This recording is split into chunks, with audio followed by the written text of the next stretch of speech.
Salut à toutes et à tous et bienvenue pour cette nouvelle vidéo, une vidéo analyse de Raw et SmackDown de la semaine du 10 et du 11 donc le lundi 10 et le mardi 11, là où sont enregistrés et diffusés Raw et SmackDown en live. Alors ce soir pour cette vidéo je serai en compagnie de l'équipe de Wrestling Talk, donc de deux membres ce soir. On est un effectif un peu réduit, mais c'est pas grave. Alors on commence tout d'abord avec Dylan. Salut à toi Dylan. Salut Evrad, salut à tous. Comment tu vas Dylan? Très très bien et toi? Ah, ça va super. Et le deuxième membre, Benjamin. Salut à toi Benjamin. Salut à toi Evran, comment vas-tu? Ça va très bien et toi? Très très bien. Je sais pas toi, mais j'ai trouvé les deux shows très bons. Après, c'est peut-être ma bonne humeur qui me fait penser ça. Bah écoute, moi je pense assez l'inverse. Bon, j'ai pas été méchant sur mes analyses, mais j'ai beaucoup de choses à dire.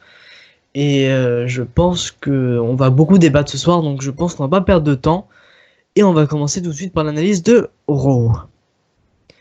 Alors, avant que je vous donne mon ressenti, bien, j'aimerais avoir votre ressenti déjà sur ce que vous avez pensé de Raw. Donc votre analyse assez complète, plus ou moins sur tous les matchs et segments, sur ce que vous avez aimé et pas aimé. Et une petite note justement sur 10 de... non, sur 20, pardon, de Raw. Donc tiens, Benjamin, tu peux commencer. Alors, ce Raw, d'habitude, les Raw, je les trouve pas bien. Je trouve qu'il manque des choses et tout.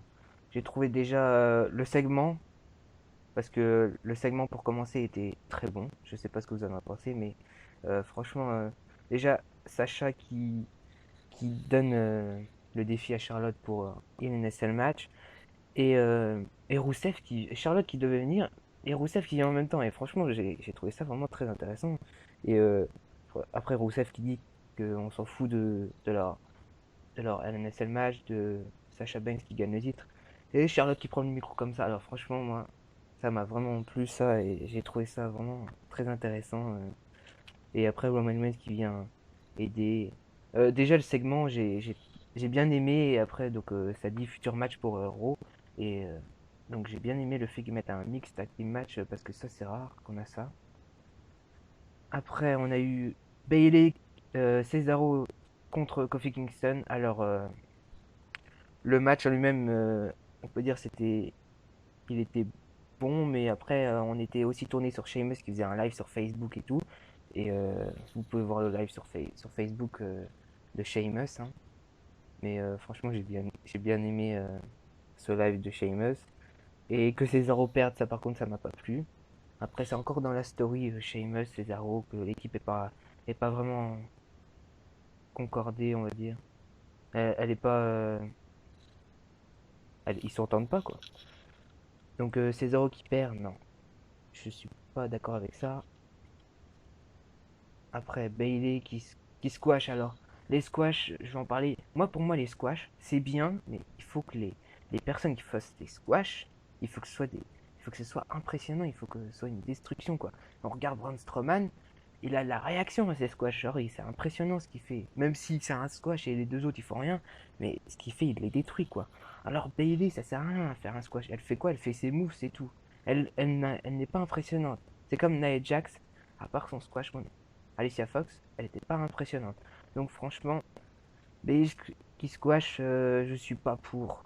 Je suis pas pour. Il faut vraiment que ce soit impressionnant.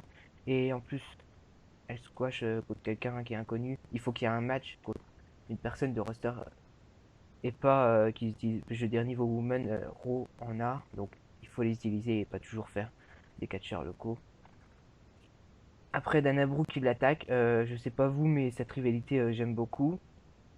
Sûrement pour mettre en avant Bailey et pour que le public la connaisse mieux, comme les squash, quoi. Mais cette rivalité, j'aime bien, et donc sûrement un match à NSL. Après, la Cruiserweight Division, qui a eu Tony Nese et Drew Gulak contre Sin Cara et Dorado. Franchement, Bon, très bon match. À ce moment-là, c'était le meilleur match de Raw, parce que c'est normal, il y a eu que 2 matchs, mais très très bon match. Sin Cara qui est officiellement de la division Cruiserweight. Je trouve que c'est une bonne chose, parce que s'ils avaient rien à lui proposer, c'est très bien ça. Et bonne réaction de la foule. La foule commence un peu plus à connaître les Cruiserweight et tout, donc il y aura beaucoup plus de réactions au fil des semaines. Et donc voilà. Et Tony Nese, que je tiens à dire que j'adore, et que la WWE lui prépare des gros plans pour lui, c'est très bien. Après un speech de Mick Foley qui vient pour confirmer Sasha Banks contre Charlotte, ça, alors par contre, ça, je trouve ça vraiment, ça sert à rien. Pourquoi faire un speech où Mick Foley vient dire oui, c'est officiel, il mérite ça, donc non, il peut faire un petit segment backstage où Mick Foley dit oui, c'est officiel, ou alors non, même pas. Je trouve ça inutile, franchement, faire au moins nous faire perdre 10-15 minutes pour un segment avec Mick Foley. Après, la suite du segment, Cesaro et Sheamus qui viennent, et Stéphanie qui propose, qui dit que si Chris Jericho passe Seth ce soir, et bah Chris Jericho sera ajouté au match Kevin Owens Seth Rollins, donc c'est très bien.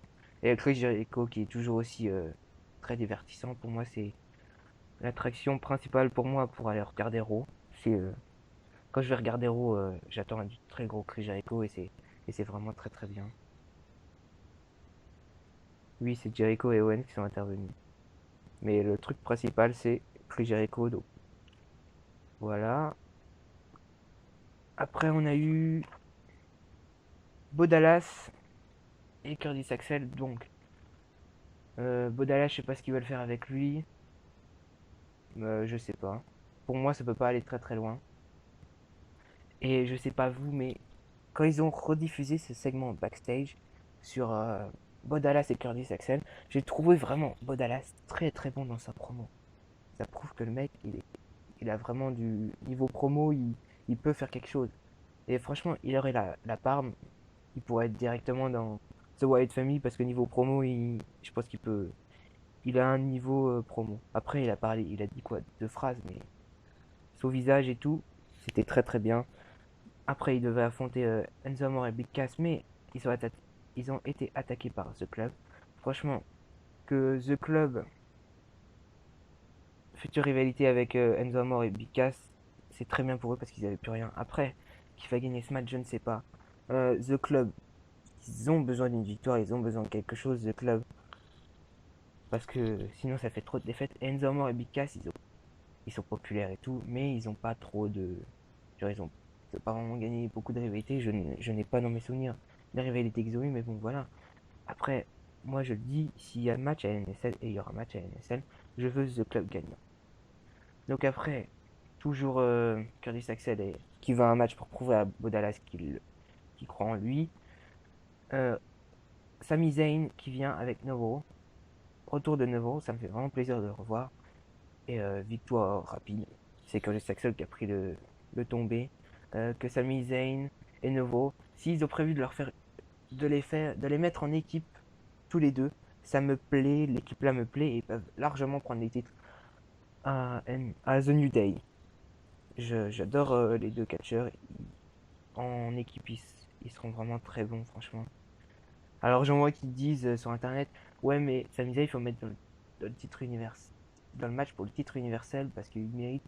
Mais avant de mettre quelqu'un, tu peux pas pêcher quelqu'un directement dans le titre universel, même s'il mérite, parce que on voit avec Roman Reigns comment ça fait. Après, vous allez me dire, ouais, mais Sami Zayn c'est différent, il a un beau in-ring, le public l'aime, mais même moi ça me gêne. On va pas mettre quelqu'un directement dans le titre universel parce qu'il le mérite. Il faut qu'il fasse du mid-carter. Regardez, Kevin Owens, il a fait du mid-carter avant d'aller dans le titre mondial, quoi. Sami Zayn, s'il fait le tag team et après qu'il me mette dans le titre mondial, ça me dérangerait pas. Mais pas le mettre directement dans le titre mondial. Et je veux ça pour tous les catcheurs. Même s'ils méritent, même s'ils ont fait 15 ans de carrière et tout, vous allez me dire, AJ Styles, après AJ Styles, il est un peu plus âgé que les autres, donc. Et aussi, AJ Styles, après, je me contredis en disant, ouais, AJ Styles mérite, donc tu peux le mettre champion et tout. Mais c'est différent pour AJ Styles, on va dire. Avec l'âge et tout. Donc, voilà, s'ils les mettent en équipe, ça me plairait. Après, R-Truth contre Tidus O'Neill. Tidus O'Neill, qu'on en a pas parlé, mais sûrement une nouvelle gimmick qui, je sais pas, c'est c'est- c'est intéressant. J'attends de voir la suite. Bon, qui perd, je comprends pas. Je veux dire, je sais pas si on peut appeler ça un push, mais il lui donne une nouvelle gimmick quoi. Donc faut le faire gagner. Après, je me suis dit, ouais, ils l'ont pas fait gagner pour mettre en place une rivalité et un match à Hell in a Cell, sûrement dans le pre-show. Donc ça me gêne pas. Ça me gêne moins que Titus perd s'il y a un match à Hell in a Cell et qu'il détruit R-Truth. Même si R-Truth, j'aimerais tellement qu'il redevienne comme en 2011, gimmick Hill. Avec The Miz, il était énorme en team. Qu'est-ce que je donnerais tout pour revoir ça.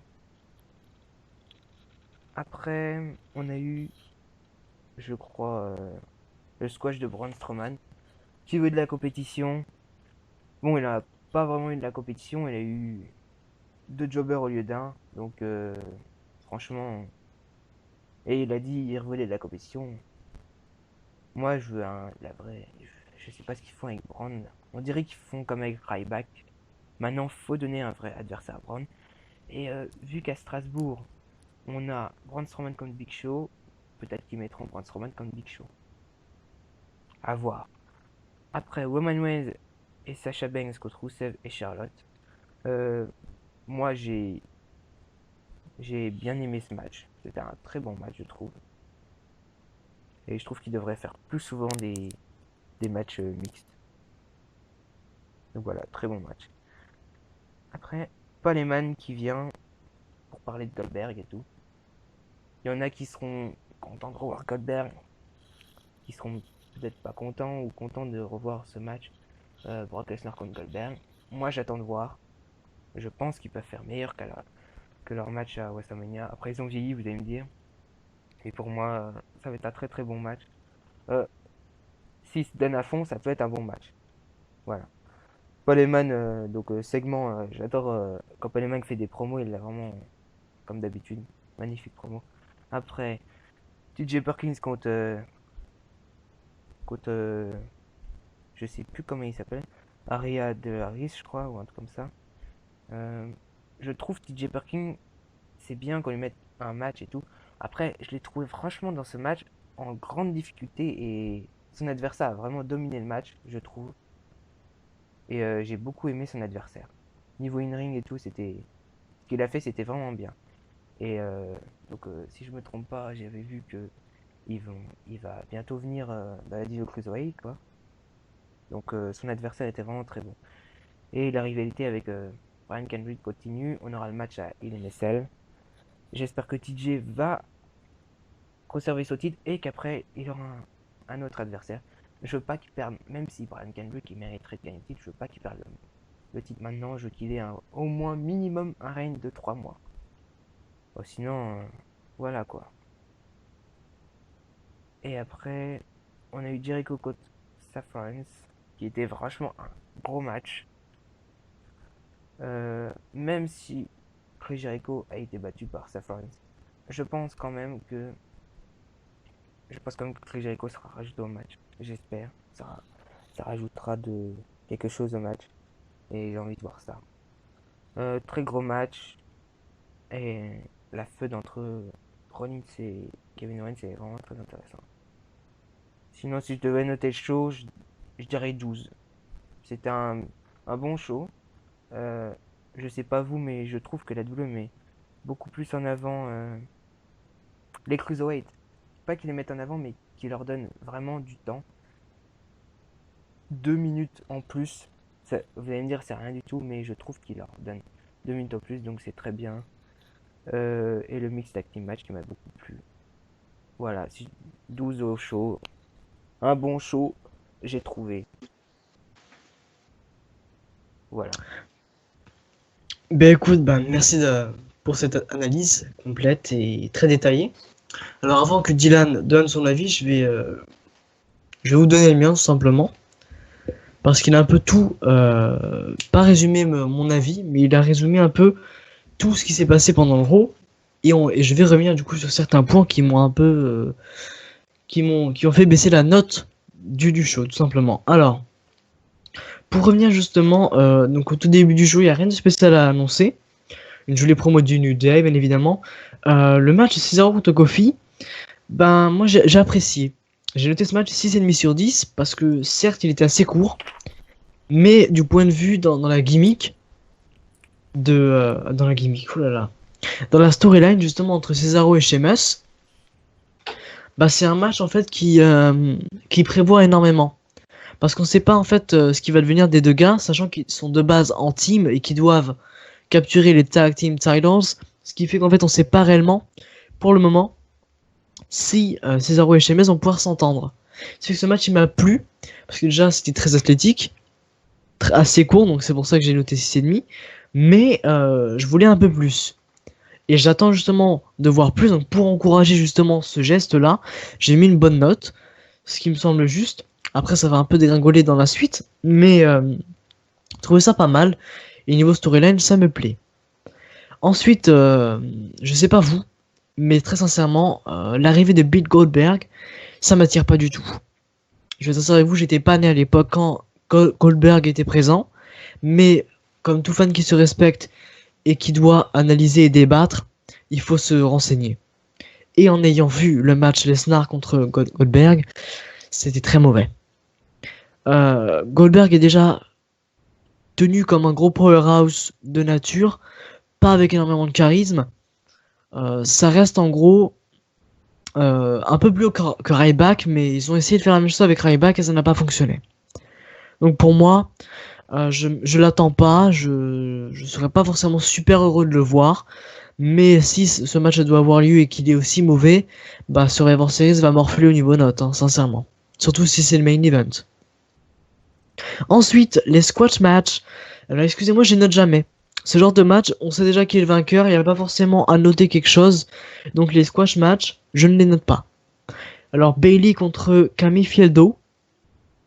Donc j'ai pas noté une nouvelle fois encore, je me répète.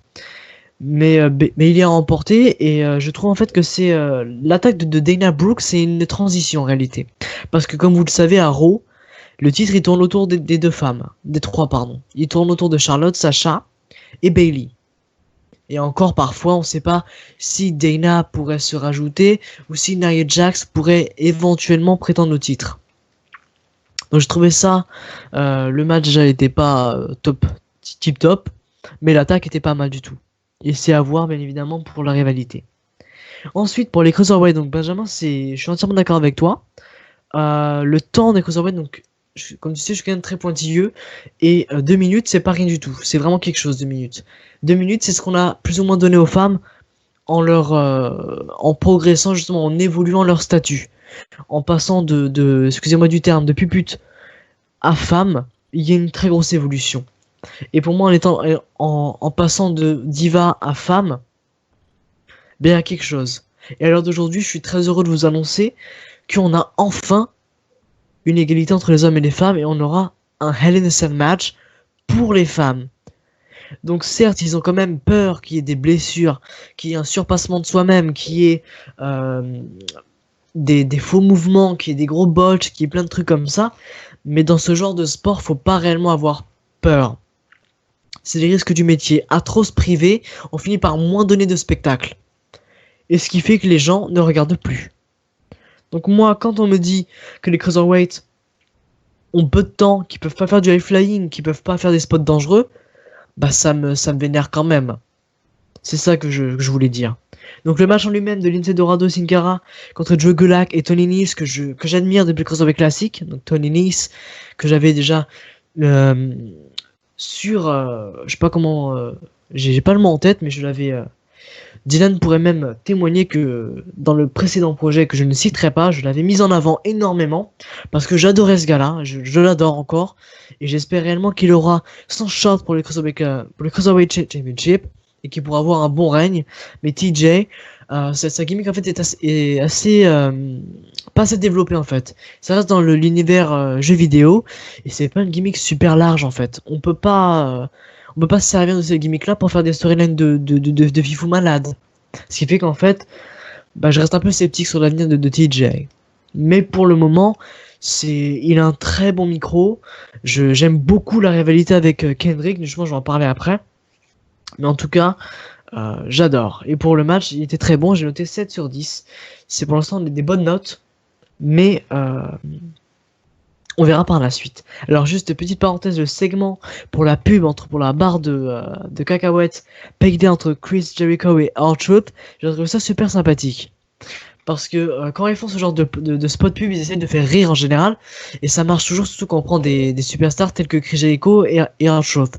Parce que déjà quand Jericho est au téléphone et qu'il limite il prête pas attention à autre chose, et après dès qu'il le voit, il fait mais qu'est-ce que tu fous là, enfin, il commence un peu à se friter et à dire je veux ma barre payday. Alors il lui montre la barre payday, et après Jericho qui le traite de stupid idiot.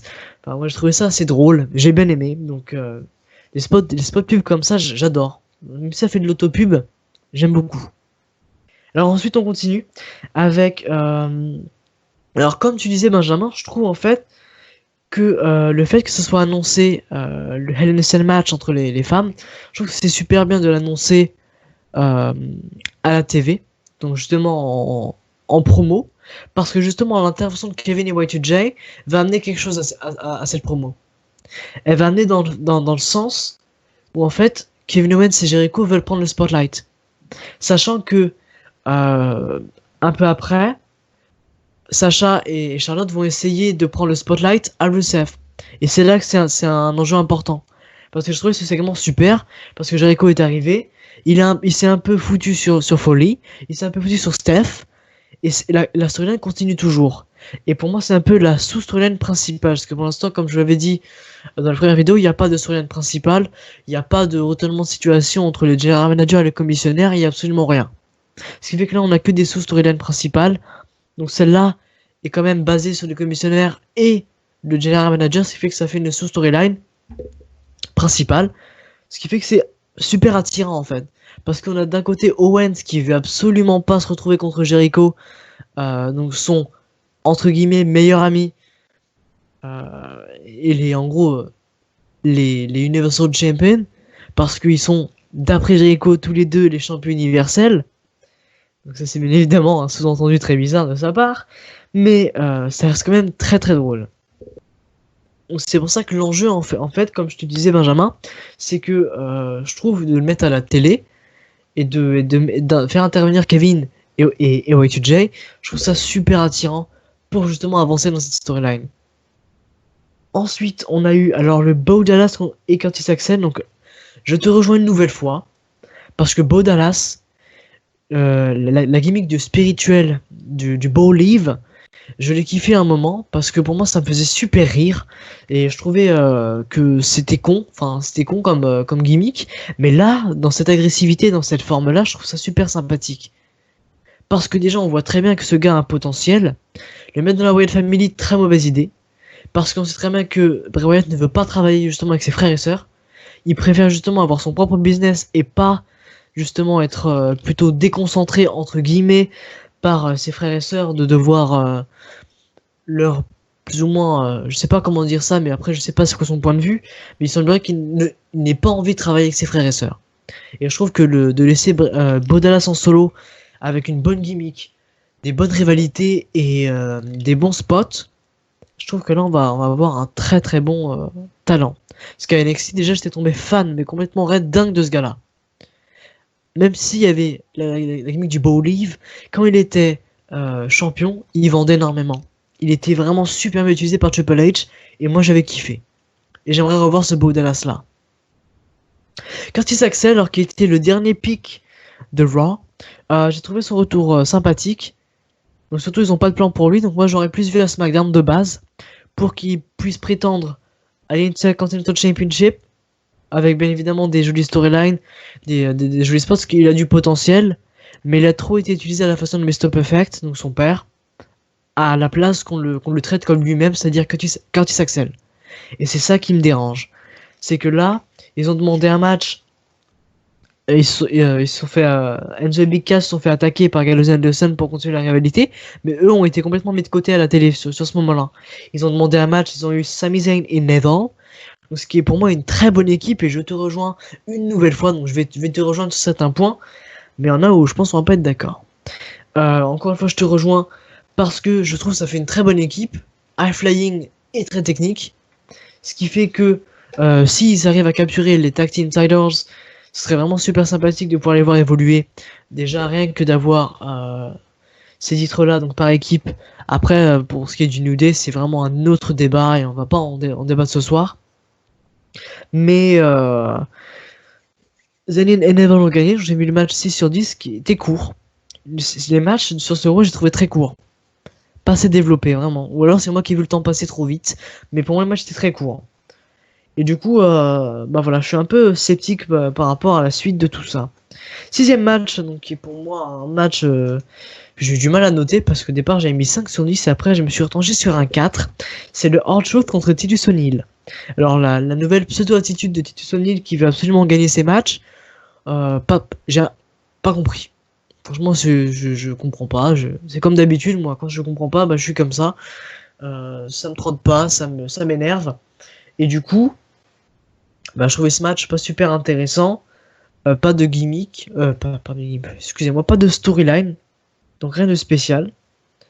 Donc rien de spécial à dire dessus. Ensuite, il y a eu le squash match entre Braun Strowman qui veut toujours de la compétition et les Splash Brothers, donc les deux lutteurs locaux qui ont été choisis pour faire face à Braun Strowman. Donc le match n'a pas été noté. On va pas passer de son temps là-dessus. Strowman mérite mieux, c'est tout. Ensuite, des segments inutiles comme celui de Banks et Reigns avant leur match, qui se disaient en gros, t'inquiète pas, tu vas pouvoir gérer Rusev ce soir et toi tu vas pouvoir gérer Charlotte. Ok, c'est cool un moment, ils se font des petits regards, des petits trucs comme ça. Bon, c'est un segment pas super attirant, c'est un segment qui sert à rien, c'est juste pour boucher 5 minutes, c'était un peu inutile. Septième match, donc Charlotte et Rusev contre Sasha et Roman Reigns. Alors j'ai bien aimé le match, mais une nouvelle fois j'ai trouvé ça trop court. Et oui, j'ai trouvé ça beaucoup trop court, et justement ça m'a pas permis de mettre au-delà de 6,5 sur 10. C'est vrai que pour l'instant, on a plus ou moins l'air que j'ai mis des bonnes notes, mais c'est vrai que la note finale reste quand même juste. Donc, oui, donc après ce match, c'est que des bonnes notes après. Donc au final, c'est pas un show mauvais de chez mauvais, mais ça reste bof. C'est dans la moyenne, tout simplement. Et ce match-là, justement, il était trop court, donc j'ai pas su réellement évaluer tout ce qu'il fallait dans ce match-là. Ensuite, comme d'habitude, une interview de Chris Jericho et Kevin Owens. Alors là, mais ce moment, j'ai surkiffé. Parce qu'au moment où Chris Jericho s'arrête pour dire à Tom Phillips, qui va être dans la liste, il lui fait « You just made the list !» Il le met dans la liste, après il lui fait lire, et après il lui dit « Quiet, quiet, quiet » pendant plusieurs fois, et mais qu'est-ce que ça me divertit. Mais Chris Jericho, plus le temps passe, et je sais pas, mais mes sentiments vers cette personne se développent. Bien évidemment, c'est à prendre sous un autre degré, mais ce gars-là, mais je le surkiffe, c'est pas croyable. C'est mon idole de base, mais c'est pas croyable à quel point ce mec me fait rêver. Et vraiment, j'ai surkiffé le moment. Ensuite, le promo de Polyman, donc Polyman toujours au top au micro, donc rien à dire de plus, qui justement parle de Bill Goldberg pour le match à Survivor Series. Alors, c'est justement la réponse de Goldberg qui va venir à Raw ce lundi prochain, donc rien de plus à ajouter, à voir, et j'espère que ce sera bon, hein. Sinon vivement Survivor Series. Le 8ème match, il s'avère TJ Perkins contre Rhea Daivari. Bah, je suis content d'avoir Daivari, parce que j'en avais parlé aussi dans des anciennes vidéos, que Daivari était un bon potentiel, mais très dangereux pour l'image justement de ces derniers événements. Parce que comme vous le savez, il y a beaucoup de terrorisme ces derniers temps, et la gimmick de Daivari, avec ce qu'il porte sur la tête, etc., j'ai vraiment peur que ça ait des conséquences sur son booking. Parce que j'adore ce gars-là, je trouve super bon sur le ring, mais s'il prend la gimmick de son frère, et ben je pense que ça ira pas. Donc je me souviens plus de son nom, mais il me semble que c'était Hassan Daivari. Je sais plus trop. Corrigez-moi si j'ai faux. Mais il avait une gimmick de terroriste, il me semble, à l'époque. Et là, ça ne passera pas s'il il opte pour cette gimmick. Ensuite, on avait... il y a un segment Chris Jericho contre Stéphanie. Donc Stéphanie lui dit bonne chance pour ce soir, j'espère que tu vas remporter, etc. Donc c'est un segment assez louche. Ensuite, on a le main event. Donc main event que j'ai vraiment très bien noté. Donc Jericho contre Seth Rollins, qui était vraiment un super bon match. On va pas se le cacher, qu'un très bon match. J'ai adoré du début jusqu'à la fin. J'attendais une victoire de Chris Jericho justement pour le placer dans le main event dans le co-main event de Hell in a Cell, parce que évidemment si le match de femme est en Hell in a Cell match, il sera en main event. Alors, j'ai beaucoup apprécié le match. L'attaque de Kevin Owens sur 7 à la fin du match, c'était super sympathique. Et ensuite après, Jericho qui attaque Rollins aussi. Et ensuite, je sais plus si quelqu'un a sauvé Seth. Ah non, justement, c'est Seth qui a mis un pedigree à Jericho pour terminer justement la confrontation. Donc encore une fois, Jericho se prend un pedigree. Il se prend la raclée finale. Donc ce qui fait que j'ai pas super bien kiffé ce petit détail, mais bon, c'est pas grave. Donc du coup, le show, j'ai noté 12,5 sur 20. Le ennemi, il me semble que ça vient du main event, parce que sinon j'avais noté 12 de base. Mais voilà, donc c'était un show pas au top du top, mais qui reste moyen. C'est vraiment très moyen. Alors ensuite, pour conclure justement sur ce débat, donc son analyse de Raw, Dylan, c'est à toi. Donc voilà, le dernier. Donc déjà, on va commencer avec le segment qui a débuté Raw. Alors vous, peut-être vous avez bien aimé, mais moi non. Parce qu'ils essaient de faire tout pour que Reigns soit aimé. Parce que je sais pas si vous avez remarqué, ils l'ont mis avec la, on va dire la plus populaire des divas, enfin des women's, pardon, avec Bayley. Et ils l'ont mis avec elle. Il la sauve et tout, juste pour que les fans l'aiment. Et là, je me suis dit, mais bordel, mais ils font tout pour qu'on l'aime. Ils nous forcent à l'aimer, ce gars, c'est ça. Alors moi, je veux bien défendre Reigns. Je l'ai défendu même dans la preview de... Enfin, je sais plus... Ouais, dans la preview de Clash of Champions, je crois, je l'avais défendu. Mais moi, je veux bien le défendre de temps en temps. Mais là franchement, c'est abusé. Parce que déjà, ils essaient de nous forcer... Enfin, ils nous forcent à l'aimer. C'est ça le problème, en fait. Et après, ce que j'ai pas trop aimé, c'est qu'en fait, j'ai le segment du début avec Sasha Banks, j'étais hypé de ouf quand elle a dit si on ferait ça dans un Hell in a Cell match, et là il y a Charlotte qui arrive, je me suis dit est-ce qu'elle va accepter? Je voulais voir un beau segment, et là il y a Rousseff. Alors franchement, je me suis dit mais il vient faire quoi ce mec, sérieusement?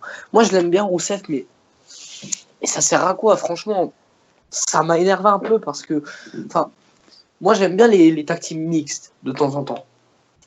Mais alors là c'était vraiment mal placé. Enfin, c'était vraiment mal booké d'après moi parce que moi, là, on te challenge dans un Hell in a Cell match et tu mets un truc qui a totalement rien à voir. Et ça m'a plutôt.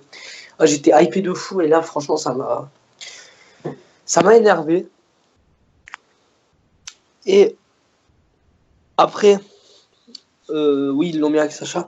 Donc après aussi, il y a un truc que j'ai pas trop aimé, c'est Lana. Parce qu'en fait, moi, je l'aime pas. Enfin, je sais pas vous, mais moi, je l'aime pas. Et là, on a pu voir dans les backstage avec Charlotte, on a pu voir qu'elle a parlé durant le segment.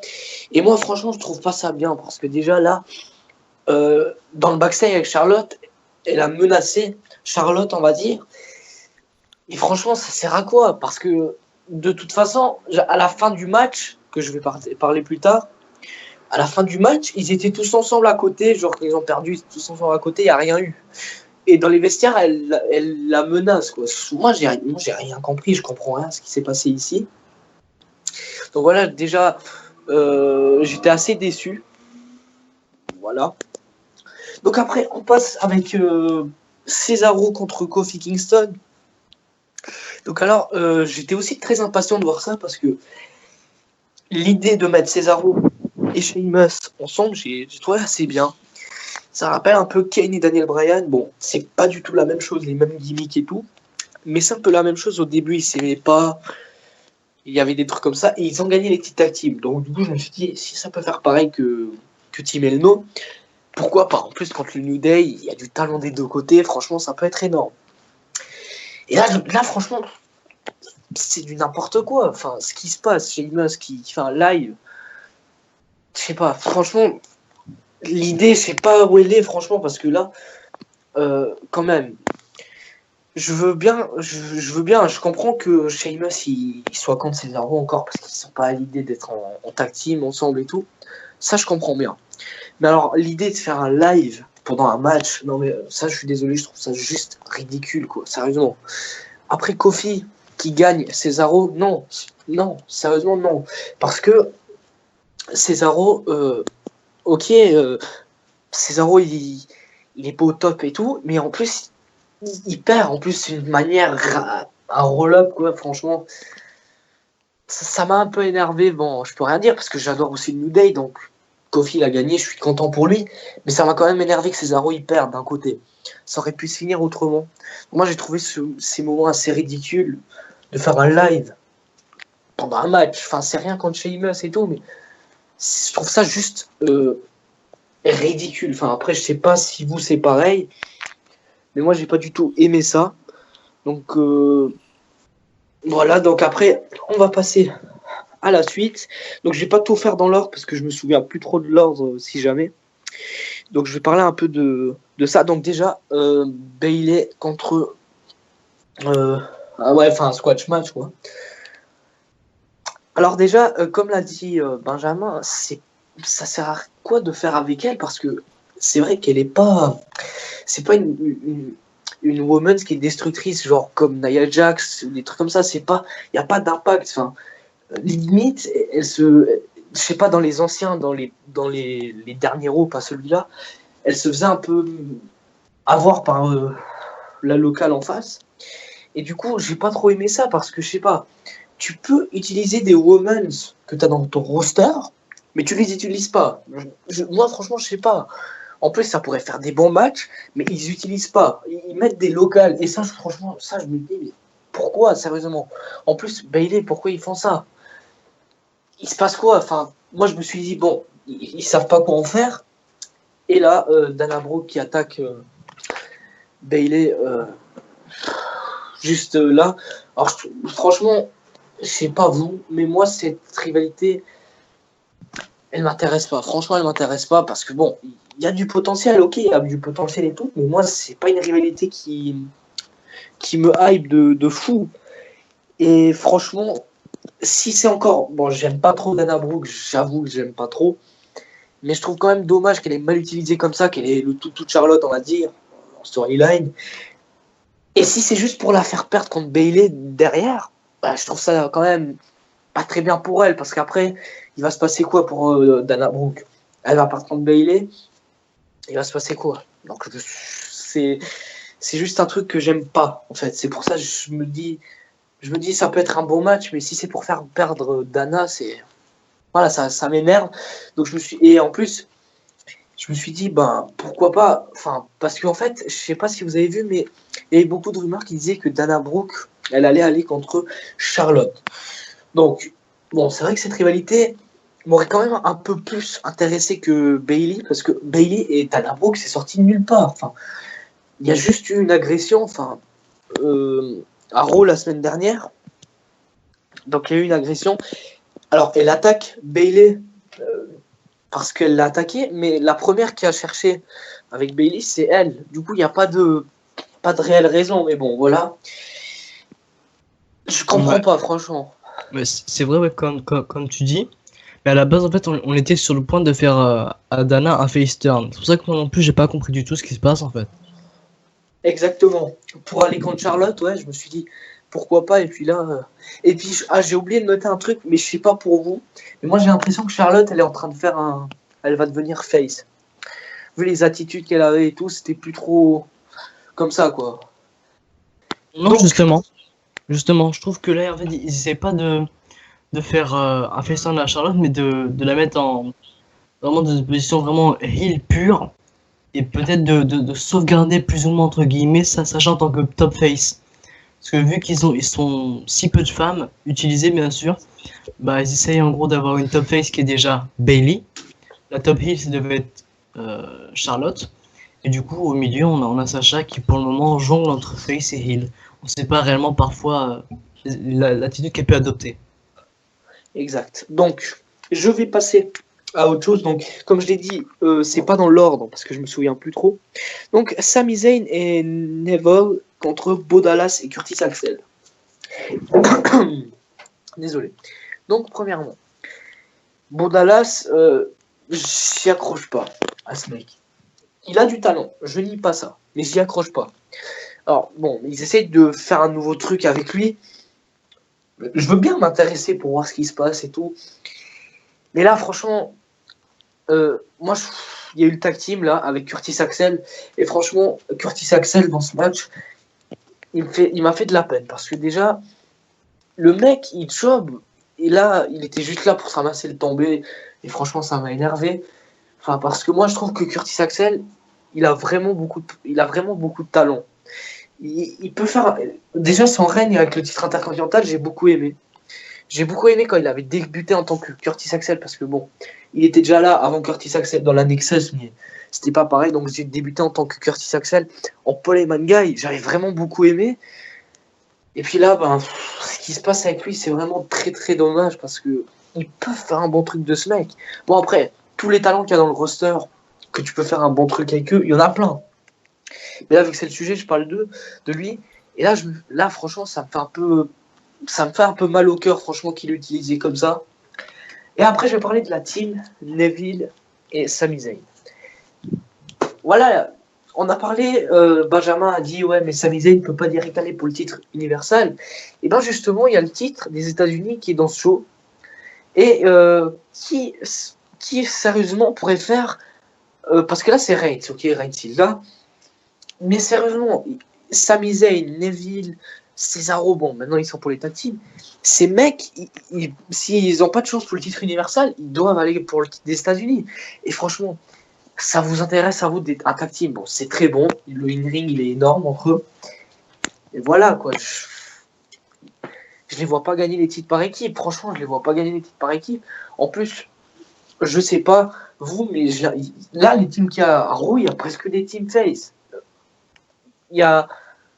Bon, Sheamus, voilà, il est heel, mais moi je compte ça un peu une team, voilà quoi, je compte pas ça face ni heel. Du coup, il y a le New Day, il y a Enzo Amore et Big Cass, il y a eux. En fait, il y a que le club qui est heel.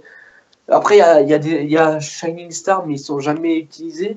Donc, il y a qu'une team vraiment heel, quoi. C'est vraiment abusé. Enfin, je sais pas. Ah oui, enfin, il y a Chris Jericho et Kevin Owens, mais bon, ils sont pas dans la division tag team, ils ont essayé. Puis, bon, ça va bientôt se finir. Bon, je vais parler de ça après. Et je trouve ça vraiment dommage parce que, bon, imaginez Sami Zayn, il gagne le titre des États-Unis, enfin, Sami Zayn Neville. Bon, c'est face contre face, mais imaginez le match, ce serait juste énorme. C'est juste qu'ils les mettent en tag team parce qu'ils savent pas comment les booker en solo. Et ça c'est vraiment dommage parce qu'ils savent pas quoi faire d'eux. Encore Sami Zayn, ok, il vient d'arriver dans le roster, mais Neville, le mec, ça fait un peu plus d'un an qu'il est là. Ils ont mis ça. Mais ils savent pas comment l'utiliser parce que pour l'instant, je vois pas Sami Zayn et Neville aller pour les titres tag team. Il y a le New Day, il y aura Cesaro et Sheamus. Si Cesaro et Sheamus gagnent, il y aura sûrement la revanche de New Day. Voilà quoi. Je les vois pas direct aller en tag team. Enfin, pour les titres tag team. Donc voilà, donc voilà. Après, on va parler de R-Truth contre Titus O'Neil. Donc voilà. Alors ça, c'est un truc que je voulais un peu parler. Donc déjà, c'est placé à Raw. Bon, j'aime bien R-Truth. J'aime bien Goldust. Mais pourquoi? Parce que déjà, dites-moi d'où la rivalité est sortie. Parce que là, je pense qu'il y a une rivalité qui va débuter. Et là, pour moi, c'est pas une rivalité, tu la débutes pas comme ça, d'après moi. Et puis bon, tu places ça dans un Raw. Moi, personnellement, malgré que j'aime bien les deux mecs, je me suis fait chier. Je le dis, je me suis fait chier. Et voilà, quand j'ai vu ça, je me suis dit, je me suis fait un peu chier devant Raw et bon, ça n'a pas donné envie. Et puis avant, Benjamin, je crois, oui, Benjamin a dit Titus O'Neil devrait gagner. Enfin, je trouve ça dommage, je pense qu'il devrait gagner. Mais moi, je dis non quand même, parce que franchement, il y a R-Truth et Goldust qui sont là depuis plus longtemps. Et je trouve vraiment dommage comment ils sont utilisés aujourd'hui, surtout Goldust. Franchement, les faire perdre contre Titus O'Neil, quoi, ça serait vraiment. ça serait Après- vraiment. Après, si tu Ouais. veux, j'ai dit Titus O'Neil, il devrait gagner. J'ai dit ça parce que Titus O'Neil, ils viennent de lui donner une nouvelle attitude. Donc, si tu veux vraiment bien mettre ça, faut le faire gagner. Ou sinon, ça sert à rien de donner l'attitude là. Après, Goldust a dit ça fait longtemps qu'il est là. Goldust, après, vu ses tweets et tout, Oh. de l'année prochaine, cette année ou l'année prochaine, c'est la retraite, il est bientôt fini. Bah voilà, bah justement. Et si c'est la retraite l'année prochaine. Bah, si c'est la retraite. Et R-Truth, il a pas de gimmick. Genre, sa gimmick, elle est pas bien. Faut revenir à l'ancienne gimmick de 2011. Exactement, mais j'ai pas dit ça. Mais justement, Goldust, s'il part dans un an, tu vas pas le faire perdre quand Titus O'Neil, quoi. C'est un Mais manque de respect, le mec, il va Goldust, partir. ça fait longtemps qu'il est mal utilisé. Tu prends 2011, Vous cherchez à me il est faire aussi pleurer mal ou quoi, là utilisé. Hein. Quoi? Vous cherchez à me faire pleurer? Non, mais Vous savez va que je suis fan de Goldust. Goldust, ça fait Mais- longtemps qu'il est mal utilisé. Hein. Oui, c'est il est sûr. mal Mais utilisé. Mais justement, Mais- s'il prend sa retraite, il faut un dernier truc, il faut une dernière victoire. Et tu vas pas le faire perdre contre Titus O'Neil, c'est ça. Moi, je trouve ça. Oui, il a Je fait me suis R-Truth dit- qui a gagné ses potes. Qui a gagné. Ouais. Oui, mais bon, Goldust, il est s'il pas dans la gagne, rivalité. si- je veux dire. Bah si, quand même un petit peu, il est tag team, il est là.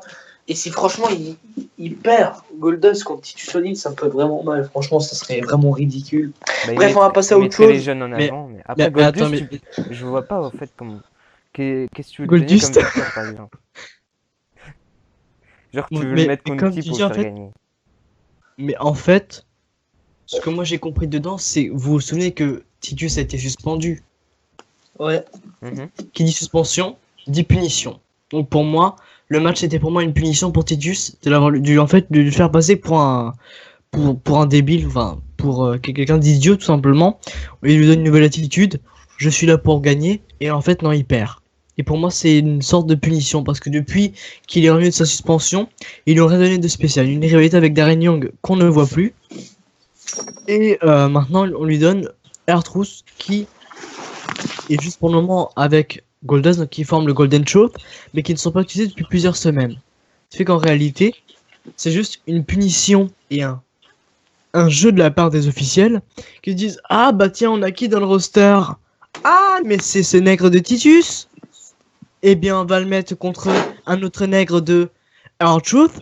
Excusez-moi d'être des termes, mais c'est absolument comment je vois les bookers faire. Bon, Parce après, que ça- t'as dit punition et tout, mais lui, il s'est fait suspendre pour une raison.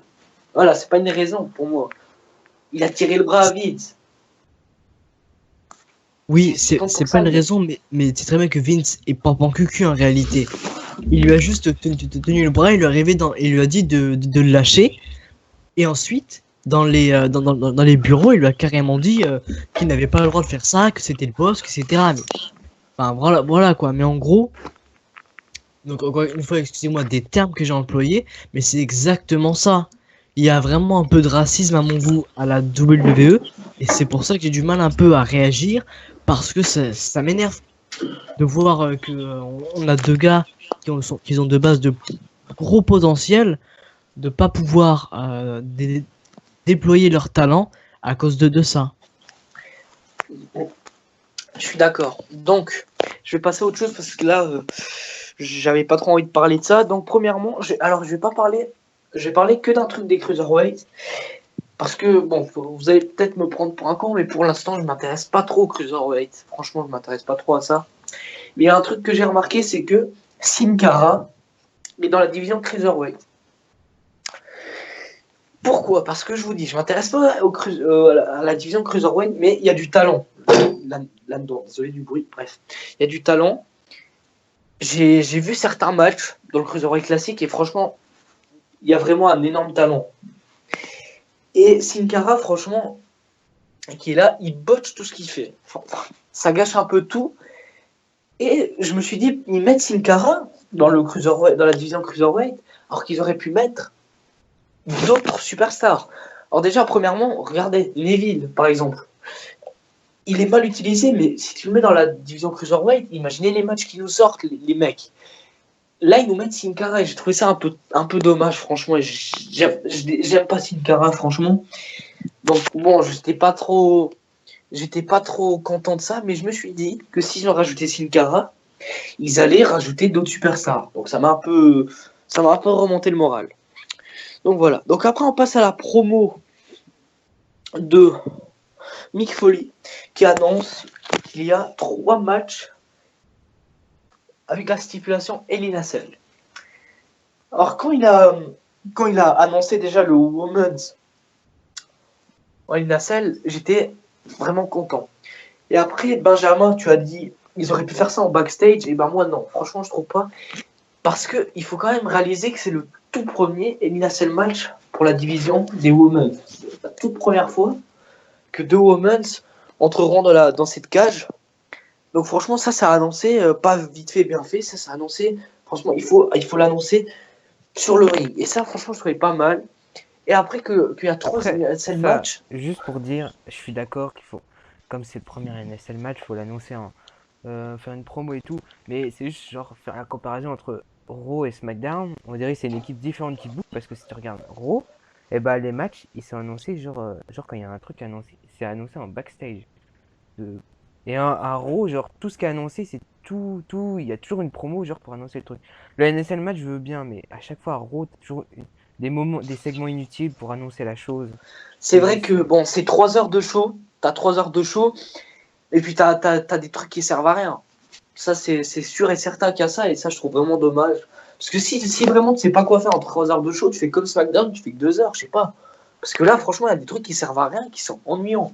Bref, et déjà je reviens à ce que je voulais dire. Donc déjà qu'ils ont annoncé 3 NSL matchs pour le pay-per-view. Alors ça me hype de fou pour Hell in a Cell. Parce que Seth Rollins Owens dans un Hell in a Cell match, déjà que ça s'annonce énorme en normal. Alors imaginez dans une cage comme ça. Je me dis putain mais on va passer un bon moment. Les Women, ils vont nous sortir. Je sais qu'ils vont nous sortir un putain de truc. Je sais qu'ils vont nous sortir de gros trucs dans cette cage, même en dehors. C'est le match éliminatoire que j'attends le plus, c'est les Women. Après Reigns et Rusev, bon, c'est en dessous, mais quand même, ça c'est plutôt de destruction.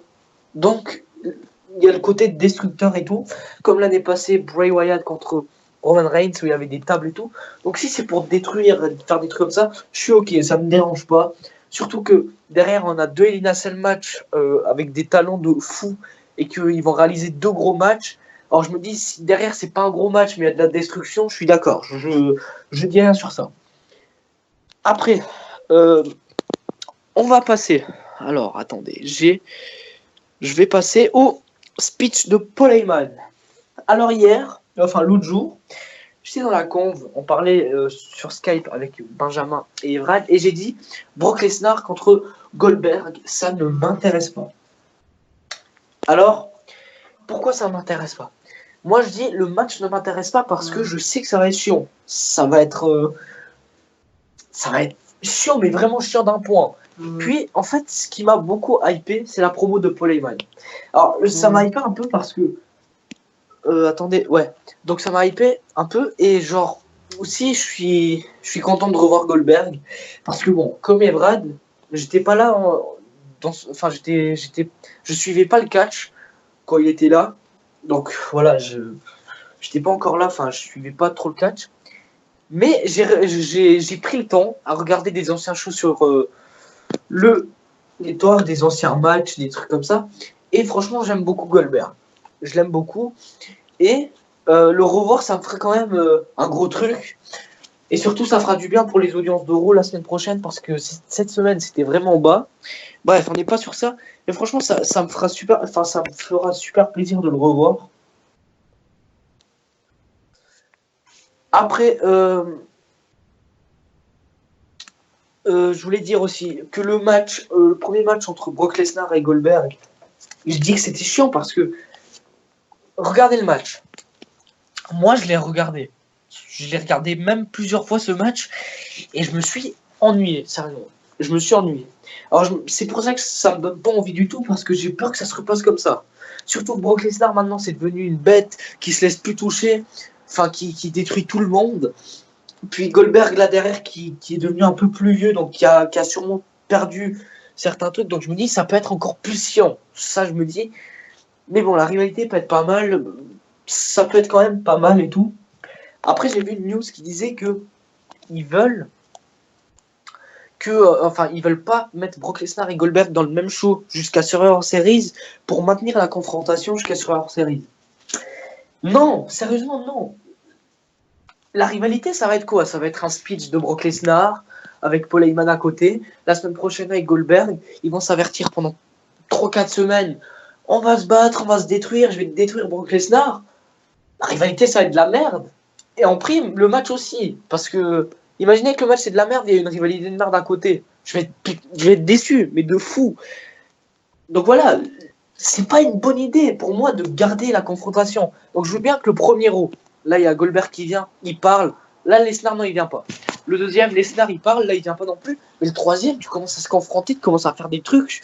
Je sais pas, ça sert à rien de garder cette confrontation. Surtout que tout le monde est impatient. Personne. Tu vois quand t'annonces une confrontation Brock Lesnar Goldberg à Raw, tout le monde va regarder Raw pour ça. Tout le monde va regarder. Alors que t'annonces Goldberg annoncé mais Brock Lesnar pas. Goldberg il va venir juste pour faire un speech, c'est tout. Limite détruire un jobber, c'est ça. Et pour moi, bon, Goldberg, je vais regarder parce que bon, ça fait longtemps qu'il n'est pas là, il nous a manqué, donc je vais m'intéresser.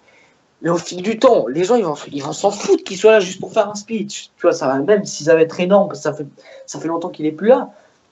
Mais voilà, quoi, faut réfléchir un peu. Donc j'ai pas trop aimé ça. Donc bon. Alors après, on parle du dernier truc d'Euro. Chris Jericho contre Seth Rollins. Alors déjà, j'ai vu ce match en main event. J'étais vraiment impatient de voir ce match parce que il y a déjà eu Chris Jericho contre Seth Rollins il y a quelques semaines. C'était en début de show, c'était vraiment ça va, c'était pas mal. Et là en main event, j'étais vraiment impatient parce que c'est le main event d'Euro. Il y a un enjeu, Chris Jericho qui peut s'introduire dans le match. Je me dis, ça va être bon. Et c'était très très bon. Alors j'adore, parce que j'adore Chris Jericho, j'adore tout ce qu'il fait. Ce mec est juste énorme. Franchement, il est juste énorme. Rollins derrière Axel Ring, il est énorme aussi, il est énorme au micro. Je les adore les deux. Alors, il y a eu le match, il était très bon. La fin, où Kevin Owens attaque Rollins, donc gagne par disqualification Rollins. Du coup, Jericho n'est pas dans le match. C'est juste. Donc, moi je dis qu'il y a une suite. C'est juste ça, il y aura une suite. Chris Jericho, d'après moi, je pourrais faire un pari. Chris Jericho va être dans le match. Ça, c'est sûr que Chris Jericho va être dans le match. Surtout qu'après Hell in a Cell, Chris Jericho va repartir pendant un moment. Donc, lui donner un dernier match pour le titre avant de partir, je pense que c'est le moindre truc à faire. Sur tout ce qu'il a offert cette année, depuis son retour. Franchement, tout ce qu'il nous a offert, des moments drôles, des moments énormes, un heel turn contre AJ Styles, des segments de fou. Alors franchement, on peut lui donner une chance pour le titre. Je sais qu'il veut pas, qu'il est là pour aider les jeunes et qu'il laisse les titres aux jeunes, mais il faut lui donner cette chance. Il faut lui donner parce que là, il l'a franchement mérité. Donc après, j'ai pas trop aimé comme Evrad, que c'est Chris Jericho qui se ramasse le pedigree. J'ai rien contre Rollins, mais j'ai pas trop aimé que Chris Jericho se fasse redescendre comme ça, franchement. Franchement, j'ai pas aimé. Alors, si je dois donner ma note sur Raw, ce qui a sauvé ma note sur Raw, c'est le main event. Donc, le main event et aussi le segment avec Paul Heyman et aussi l'annonce qu'il y a les Women's dans un Hell in a Cell match. Donc, ça m'a vraiment... Ça a sauvé ma note. Alors, c'est vrai qu'elle va être basse pour certains. Ma note, c'est 11 sur 20. Bien, merci à toi Dylan d'avoir pu débattre à propos d'Euro. Alors si vous avez rien à rajouter ou rien à vous contredire, moi perso j'ai apprécié ton analyse Dylan, surtout quand par rapport à la rivalité entre Brock Lesnar et Goldberg. aussi une analyse déjà très complète et très similaire à la mienne, donc c'est super, merci beaucoup. Mais de Donc, rien. si vous avez rien à rajouter, on va poursuivre justement avec la dernière analyse de SmackDown Live, donc c'était le post No Merci. Donc, je vais commencer plus personnellement parce que Dylan, tu viens d'enchaîner. Benjamin, tu as eu un petit peu de repos, donc je vais directement enchaîner parce que ça va être rapide. Parce qu'il n'y a pas énormément de choses dans ce SmackDown. Et je préfère lancer mon coup de gueule directement et me faire contredire après. Donc, on commence. On a eu un très bon segment donc avec Dolph Ziggler et The Miz. Donc Dolph Ziggler qui entre, qui fait l'opener du show avec une promo, une assez bonne promo. Et le Miz qui vient et qui dit carrément, et cette phrase m'a juste fait kiffer. J'aimerais une minute de silence pour l'Intercontinental Championship. Et à ce moment-là, j'ai réalisé. La rivalité n'est pas terminée. De deux, si Ziggler ne signe pas, la rivalité peut très mal se terminer. Mais si Ziggler signe, ça peut être très bon. Parce que si le titre tourne autour de Ziggler et le Miz, ça pourrait être sympathique, mais il faudrait ajouter un élément perturbateur à ça. Et je verrais pas le Spirit Squad. Je verrais pas Corbin ni Swagger. Mais je verrais une grosse tête d'affiche. Une prochaine star, enfin un gros nom. En la présence de Luke Harper. À mon avis, si les deux font une rivalité comme ça manque un peu de dark. Et à mon avis, si Luke Harper arrive à mettre ses yeux là-dedans, ça pourrait faire quelque chose de super joli. Mais à voir. C'est juste ce que je vous propose. Premier match, Ziggler contre le Spirit Squad. Un match que je n'ai pas noté. Parce que c'est un match pas avec des superstars officiels. Mais c'était un handicap match. Et j'ai trouvé ça que c'était un squash match, tout simplement. Un squash match. Parce que Ziggler a gagné. C'était court. Et il y a une légère domination du Spirit Squad, mais la plupart du temps c'était Ziggler qui avait la main. Donc c'était un match nul. Enfin nul, c'est mauvais comme terme, mais mauvais, tout simplement. Pas super cool à regarder, aucun contexte. Storyline ok, juste parce que le Miz les a plus ou moins appelés pour détruire Dolph Ziggler, mais sans plus quoi. Deuxième match, Naomi contre Carmella. La rivalité entre Carmella et Nikki continue. C'est déjà une très mauvaise nouvelle. Ensuite, j'ai pas kiffé du tout le match. Parce qu'il déjà était d'une part très court. De deux, c'est Nikki qui a plus ou moins intervenu pour distraire Carmella et Naomi a juste fait un roll-up. Donc c'était un match très mauvais. Pas réellement de contexte. Et Naomi un peu... J'ai trouvé Naomi pas dans son élément. Je trouvais qu'il fallait plus. En fait, il fallait un spot beaucoup plus important pour elle que Carmella. Donc j'étais très déçu. J'ai noté le match 4 sur 10, ce qui est très mauvais. Ensuite, on a l'annonce comme quoi qu'Alexa Bliss fera face à Naomi, donc dans le SmackDown Live de la semaine prochaine. Donc ok, aucun souci, ça fait en gros une revanche de No Mercy. Ensuite, un autre match qui a servi absolument à rien. Jimmy Uso contre Chad Gable. Donc 3 sur 10 le match, j'ai trouvé beaucoup trop court. La rivalité déjà entre The American Alpha et les Usos me saoule déjà. Parce que je trouve qu'ils vont encore mettre les Usos en avant. Et pour le moment, il n'y a pas de match super terrible. Ce qui fait que c'est pas du tout intéressant pour moi. Ensuite, on a un segment entre The Ascension et les Hype Bros. Le moment où The Ascension arrive, je suis super content. Parce que vous le savez, qu'ils sont pas utilisés depuis NXT. Donc c'est les gars qui ont les plus longs règnes tag team à NXT. Et à l'heure d'aujourd'hui, ils n'ont plus rien dans le main roster à cause de Vince McMahon qui ne les aime pas. Ce qui fait que on n'a pas là quand ils sont venus dans ce segment, ils n'ont pas parlé. Et pour moi, ils ont tout dit. Si SmackDown Live c'est le roster de la chance, c'est le show de la chance, et qu'on leur donne cette chance, parce que les Essentials ont un réel potentiel, il faut juste très bien les utiliser. Malgré la gimmick que j'ai toujours pas, que j'ai fini par blairer, mais qui m'a pas super attiré. La gimmick des Illuminati et des anti-conspirationnels, Voilà ce que je vais dire, ce qu'on pourrait dire. Ensuite, on a une promo entre AJ Styles et Dean Ambrose. Donc AJ Styles qui vient, qui dit qu'il est champion, qu'il a battu Cena et Dean Ambrose dans la même soirée. Et ensuite, il présente son adversaire, à savoir qui intervient, Dean Ambrose. Il arrive et du coup, il se frite un peu. Ensuite, on a Daniel Bryan qui annonce clairement que AJ Styles va affronter James Ellsworth, donc la fameuse vedette de ces derniers temps.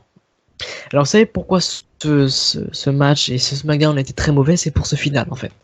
Même le début c'était déjà pas top, mais le final il m'a un peu plombé parce que déjà on se moque certes c'est drôle, c'est un moment 100% PG parce qu'on se moque, on rigole, on se moque d'une personne qui déjà physiquement, on va pas se le cacher, et c'est pas ma vision, mais c'est la vie. Je prends un peu un côté généraliste. Qui d'une part, James est moche. De deux, on présume qu'il n'a aucun talent. Et d'une autre part, sa gimmick, sa personnalité, on a l'impression qu'en gros, c'est la petite victime de service. Et pour moi, ce gars-là, il a tout gagné. Parce que c'est en faisant n'importe quoi qu'on devient n'importe qui. Mais lui, il a pas fait n'importe quoi. Il est juste devenu n'importe qui en ayant ce personnage, en ayant le courage de venir à la WWE et avoir un certain spot, surtout pour gagner contre AJ Styles, et c'est là que ça m'a vexé. Faire perdre à AJ Styles, c'est un peu une insulte. Parce que Styles est déjà une légende, et James est rien comparé à Styles, et je me suis senti un peu con quand j'ai vu cette victoire. Malgré que ça reste dans la storyline entre Dean Ambrose et Styles, je trouvais ça horrible. Juste au niveau de mon moral, ça m'a un peu plombé. Et c'est pour ça que j'ai pas kiffé. Du coup, le match était pas top du tout. Hein. Voilà, vous savez ce que je pense, c'était mauvais. Ensuite, on a eu le segment Randy Orton contre Kane. Et là, j'ai beaucoup aimé ce segment, qui était très court, mais j'ai beaucoup aimé. Parce que Randy Orton dit... il arrive, il dit... Kane, toi-même tu sais... ce que c'est que de passer un certain moment à travers l'enfer. Il dit, toi tu sais ce que c'est l'enfer et tu sais t'en jouer et faire un peu tout pour que ça soit en ton avantage. Et après il lui dit qu'il en a marre du jeu de Bray Wyatt, qu'il en a marre de ce jeu d'esprit, de cette mascarade, parce que pour lui dans le monde de Randy Orton, il n'y a que la souffrance, la douleur. C'est pas tout rose. Il dit clairement dans son monde qu'il entend des voix, que c'est dark. En clair, c'est dark. Il dit plein de choses, mais en résumé, il dit que c'est vraiment dark, c'est vraiment obscur, c'est noir. Il en a marre que ce jeu prenne pas une tournure à sa manière. Et j'ai beaucoup aimé Kane qui lui dit, t'inquiète pas Randy, je serai là ce soir. Sauf que c'est là qu'après entre en jeu le fameux je serai là ce soir. Parce que à la fin du match, Luke Harper a carrément balayé, si on pourrait dire, Kane du match. On sait plus où il est passé après la cinématique, si je pourrais appeler ça comme ça, de l'entrée de Bray Wyatt. Donc on sait pas du coup ce qu'il est advenu de Kane, mais à mon avis il a juste couru pour que Luke Harper puisse prendre sa place. Donc ça c'est de la mise en scène bien évidemment. Donc après pour ce qui est du match, j'ai beaucoup aimé. C'est le match qui a sauvé la note tout simplement. Parce que déjà le niveau storyline, j'ai beaucoup aimé le match comment il était tourné. La fin surtout, et de revoir Luke Harper, un plaisir, mais un plaisir inimaginable. Et je trouvais le match pas mauvais du tout. Des bons spots, ça aurait pu être amélioré, développé, mais c'était pas mal du tout. Donc voilà, donc j'ai mis 7 sur 10. Et bien avant, il y avait un segment comme quoi AJ Styles se plaignait du coup qu'on lui avait dévalorisé son statut, ce qui n'est pas faux. Mais voilà, donc Shane et Daniel Bryan qui ont essayé de le calmer et lui dire comme quoi qu'il aura un match de championnat contre James la semaine prochaine. Donc ça prévoit un SmackDown Live très mauvais la semaine prochaine. Mais je sais pas vous ce que vous en pensez, donc dites-moi, je vous pose la question à vous, Gareth, Benjamin et Dylan, dites-moi en gros ce que vous avez pensé littéralement de ce SmackDown. Voilà, donc moi j'ai terminé là, donc la note que je mets c'est 8,5 sur 20. Donc c'est un show en dessous de la moyenne, que j'ai trouvé mauvais, pas assez développé, et pour 1h30 de show, je me suis un peu ennuyé, sincèrement. Donc voilà, donc du coup moi j'ai terminé pour mon analyse. Si quelqu'un souhaiterait prendre la parole en premier, qui? Bah, j'écoute, je vais faire. Bah vas-y Benjamin, c'est à toi. Alors, déjà, on commence par Dolph Ziggler et The Miz. Très bon segment. Franchement, c'est sûr que la rivalité allait continuer, même si Dolph Ziggler n'a pas encore signé. The Miz a perdu son titre. Et j'ai adoré, franchement. Les deux, quand même, mes croix, je les adore, quoi. Et puis The Miz qui arrive comme si c'était un enterrement, et ça, j'ai beaucoup aimé aussi. Euh, Dolph Ziggler contre la Spirit Squad, bah, y a rien à dire. C'est un squash match, on peut dire aussi ça, hein. Et après, Miz et Spirit Squad qui attaquent Dolph Ziggler. Et les champions tag team qui viennent aider Dolph Ziggler. Peut-être peut-être pour la semaine prochaine, un match 3 contre 3. Et déjà, en plus, les Spirit Squad, j'aimerais savoir. Parce que là, ça fait quand même 2-3 shows qu'on les voit. Est-ce qu'ils ont signé ou quelque chose comme ça? Ou est-ce que c'est temporaire? Bah franchement on sait pas du tout justement, si c'est la question qu'on peut se poser, c'est on sait pas en gros s'ils sont justement considérés comme des catcheurs locaux, ou alors qu'ils ont carrément signé et sont revenus à temps plein pour uniquement pour la storyline. Après ça peut être temporaire. D'accord. Après, Daniel Bryan qui annonce, franchement, quand j'ai entendu ça, ça m'a hypé pour Survivor Series. Qui challenge Raw pour 3 matchs traditionnels, un 55 men, women et tag team. Franchement, ça me hype de ouf et j'espère que ça va se faire. Bon, je pense déjà que ça va se faire. Franchement, ça je dis oui. Euh, Carmella contre Naomi. Bah, on continue la storyline. Pour moi, c'était sûr que Naomi allait gagner pour après la semaine prochaine affronter Alexa Bliss. Euh, c'est très bien. Naomi qui est mis en avant, ça me fait plaisir. Et Carmella et Nikki Bella, la rivalité continue. Bon, c'est pas la rivalité de l'année, mais j'ai bien aimé le petit segment où Carmella vient attaquer Nikki. J'aime bien Carmella, ce qu'elle fait en heal. Et je pense elle peut faire mieux, mais j'aime déjà beaucoup ce qu'elle fait, ses attaques et tout. Elle devient agressive. Pas assez à mon goût, mais elle devient agressive. Après, après il y a eu les Usos. Ouais, c'est ça. Après, Usos American Alpha, Jimmy qui bat Chad Gable, ça c'est. Franchement, ça continue la rivalité, mais que Chad Gable perd son premier match en solo, ça me plaît pas. Voilà, la rivalité continue, donc sûrement, je sais pas. Bah, j'ai pas grand chose à dire sur cette rivalité, j'espère qu'American Alpha en sortiront gagnants. Après, les Eyebrow et The Ascension, petit segment, ça me fait plaisir, franchement, quand j'ai vu The Ascension. Et je sais pas, un petit sentiment en voyant ce segment que The Ascension vont sortir gagnant peut-être du premier match.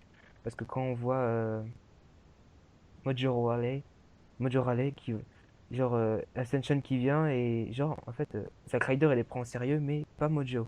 Donc c'est intéressant. Et peut-être que Mojo Rawley ne les prendra pas au sérieux et The Ascension pourront gagner leur premier match.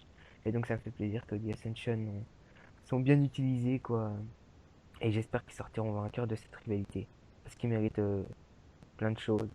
Et en parlant de la division tag team, j'espère qu'on reverra Breeze and Go parce que ça fait franchement des semaines et des semaines qu'ils sont pas utilisés. Après, le segment de AJ Styles qui dit qu'il est le meilleur et tout, qu'il a battu Cena et Ambrose. Et Ambrose qui vient. Bon, AJ Styles qui veut un adversaire, qu'il avait prévu que ce soit James Ellsworth qui vienne, mais Ambrose vient. Que la rivalité Ambrose contre Styles, ça continue. Moi, je suis pas trop content. Euh, Après, faut se dire qu'il y a personne d'autre, je pense. Parce que Bray Wyatt est toujours avec sa rivalité avec Orton. Donc, franchement. Et là, on va parler de de James Ellsworth quoi, qui bat AJ Styles. Alors franchement, je le dis, ça m'a saoulé. Ça m'a saoulé quand j'ai vu ça. J'ai vu le match. Je me suis dit, ok, ils vont faire un gag. Mais après, j'ai vu Ambrose, l'arbitre, quoi. Quand j'ai vu Ambrose arbitre, je me suis dit, bon, ils vont sûrement faire un segment où genre, Ambrose sera KO et puis il y a un arbitre qui va venir. Mais non, quoi. Ambrose, il est resté arbitre. Et genre, ils ont fait gagner James Ellsworth, quoi. Pour AJ Styles. Alors franchement, j'ai vu ça, ça m'a saoulé. J'ai vu tout Internet, tout le monde a trouvé ça génial, mais moi, j'ai pas trouvé ça génial, franchement. AJ Styles, c'est le champion c'est le WWE Champion, quoi. Le mec, il a une carrière énorme, quoi. Il a tout fait, sur le ring, c'est un dieu, quoi. C'est AJ Styles, quoi. Il est phénoménal et tu le fais perdre contre James Ellsworth. Ça m'énerve, quoi, franchement. Alors, je sais que James Ellsworth, il a 15 ans de carrière, lui. Donc, c'est bien pour lui ce qui arrive.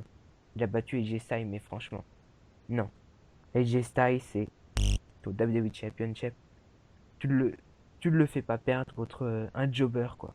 Donc la semaine prochaine, un match pour le titre WWE. Donc AJ Styles va le battre sûrement en 1-2 minutes, quoi. Il va lui faire un squash. Mais quand même, quoi, ça me pète les couilles. Donc sûrement que la WWE a fait ça pour Internet, quoi, pour Internet explose. Comme Goldberg, quoi, il était en top 8, et bah James Ellsworth, il était aussi en top 8, mais moi ça m'énerve, quoi. On fait pas perdre ton champion principal comme ça, quoi. Et après, Wyatt et Harper contre Orton et Kane.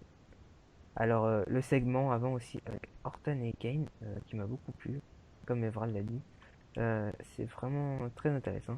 Et franchement, j'ai beaucoup aimé. Et après, faut se demander, est-ce que dans les quatre là, dans Wyatt, Orton et Harper et Kane, est-ce que ils seront, par exemple, si des matchs se feront à Survivor Series 5 contre 5, est-ce qu'ils seront dans les matchs? Je pense pas. Après, c'est possible. Après, le match en lui-même était bon. Voilà, franchement. Bray Wyatt et Luke Harper qui gagnent, ça me fait vraiment plaisir. Bray Wyatt qui gagne 2 matchs de suite, qui bat Orton et qui gagne un main event de SmackDown. Et main event de pay-per-view, ça me fait vraiment plaisir.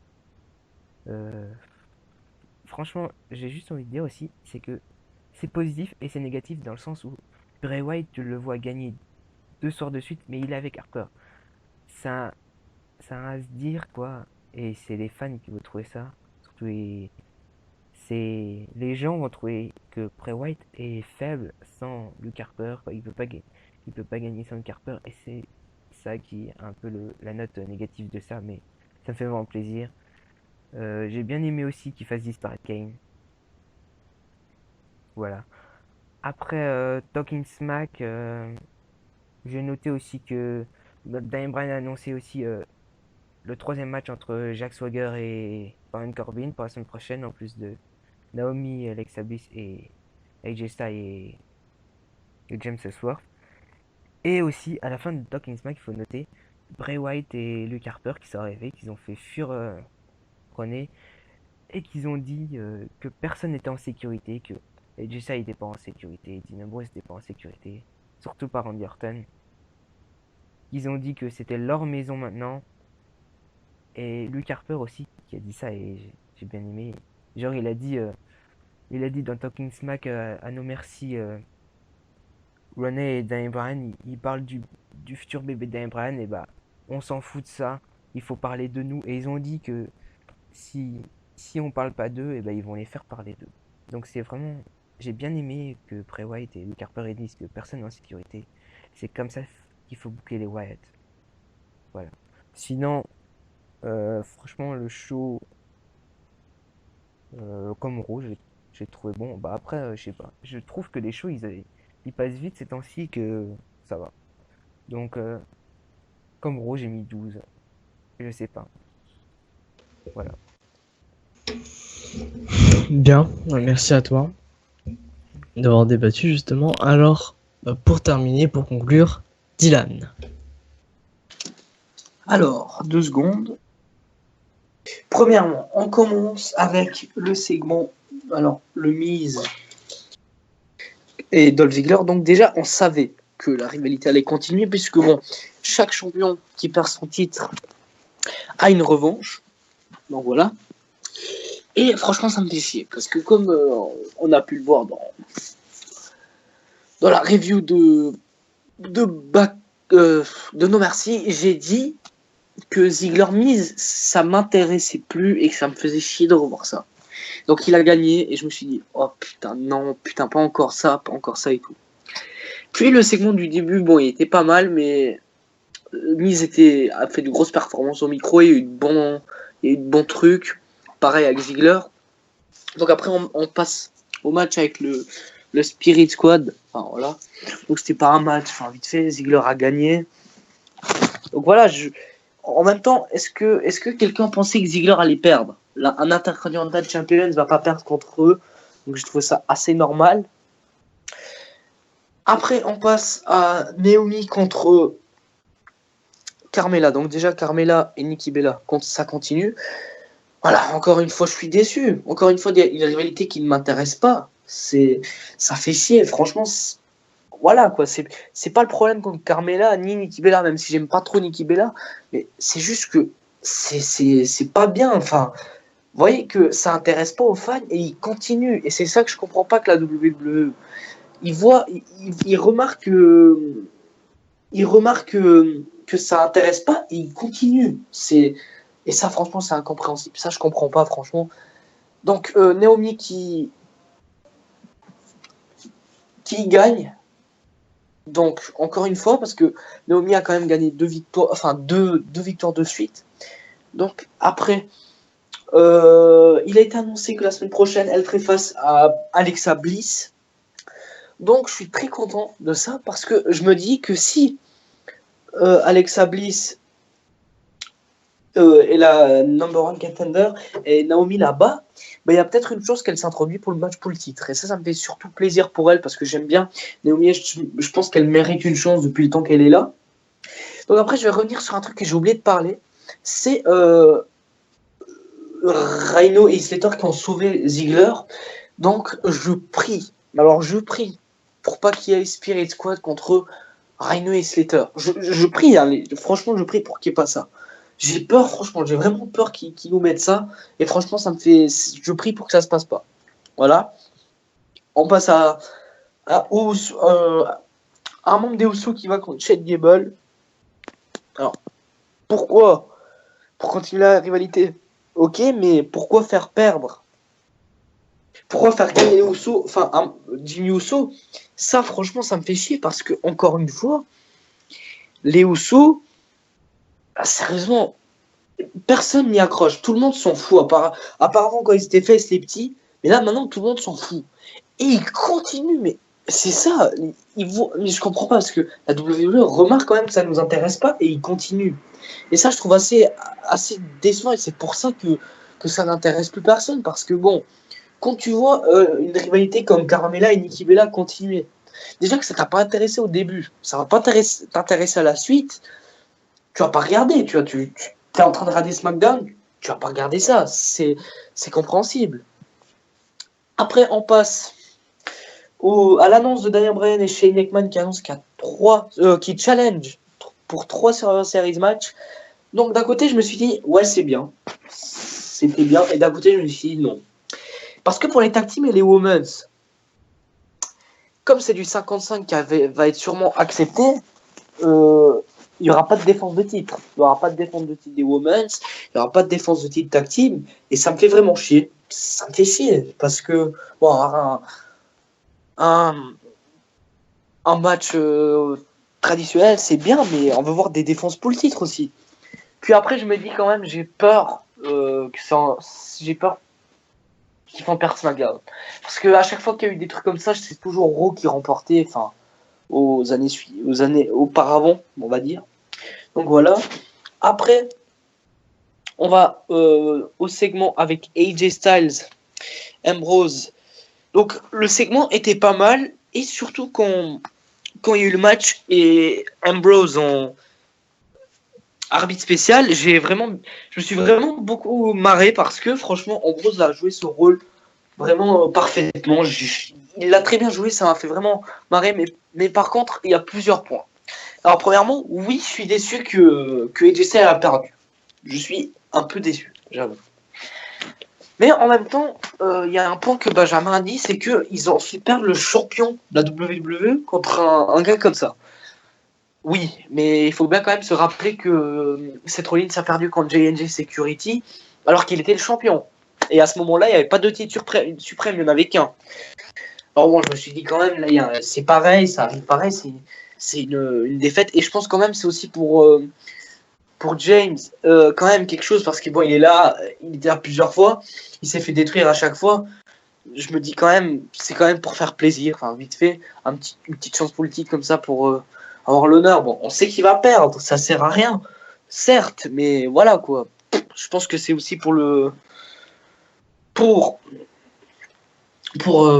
un petit geste quoi. Après, je vais venir un truc dans le match, donc Styles, on voit l'expérience de Styles, il sauve James lors du Style Clash, il l'a sauvé. Donc franchement, ça prouve que c'est une légende sur le ring, ça prouve que il a l'expérience et ça prouve que c'est un dieu sur le ring. Donc maintenant, je vais passer au dernier truc. Donc Wyatt Harper contre Kane et Orton. Donc bon, je me suis dit, bon, vu ce qui s'est passé hier soir, Wyatt et Harper vont sûrement perdre, il va se passer un truc comme ça. Et là, ce qui se passe avec Wyatt et Harper, c'est vraiment énorme ce qui se passe en ce moment. Parce qu'ils ont gagné 2 légendes. Alors Kane, une légende, Orton, une légende. C'est énorme quand même. Parce que bon, ils ont perdu contre Dean Ambrose et Reigns, et là, ils gagnent contre Kane et Orton. Franchement, c'est pas mal.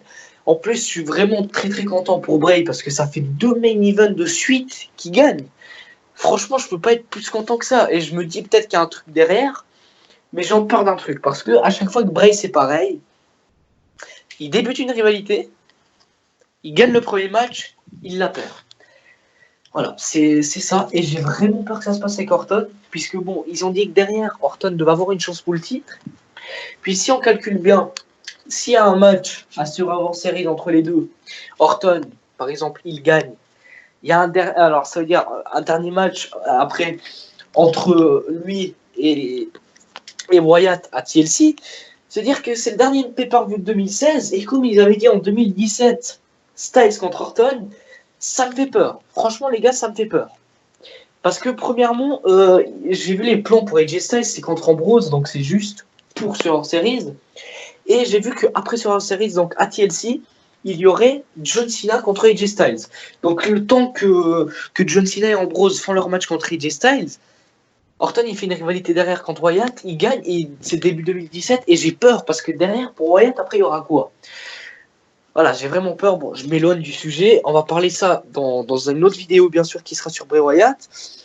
Donc, une victoire très heureux pour eux, surtout d'avoir revu Harper catcher, c'est un plaisir énorme. Donc, pour moi, c'est le main event qui a sauvé le show. Parce que je préfère SmackDown d'habitude, mais là, je dois noter que Raw était meilleur. Sur certains trucs, Raw était meilleur. Je dois l'avouer, parce que là, devant SmackDown, je vous dis la vérité, je me suis fait chier. Mais alors, de fou, je me suis fait chier, franchement. Il n'y a rien eu de spécial, franchement, il y a eu de la merde. Donc voilà. Donc, là, ça va être très bas comme note. Bon. Je vous dis que si n'y aurait pas eu ce main event, ça aurait été encore plus bas. Mais là, je vais mettre 9.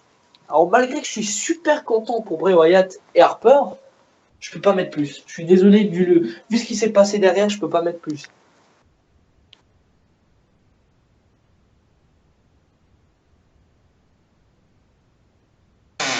J'ai terminé. Hein.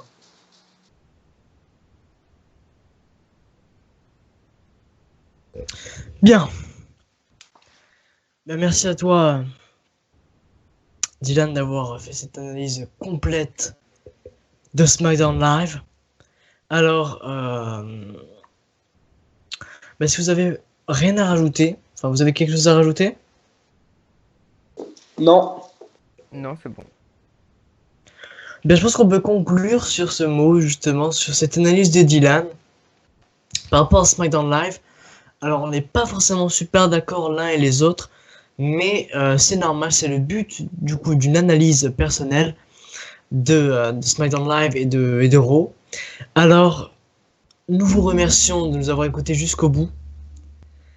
Je vous remercie plus personnellement de nous avoir écoutés jusqu'au bout si vous l'avez fait. J'espère que cette vidéo vous aura plu, que vous avez aussi débattu dans les commentaires, mis un petit pouce bleu et vous êtes abonné. Ça nous fera un très grand plaisir. Et, pour du coup les prochaines vidéos, ce sera très bientôt et avec de nombreuses surprises comme d'habitude. Alors, portez-vous bien et à très bientôt.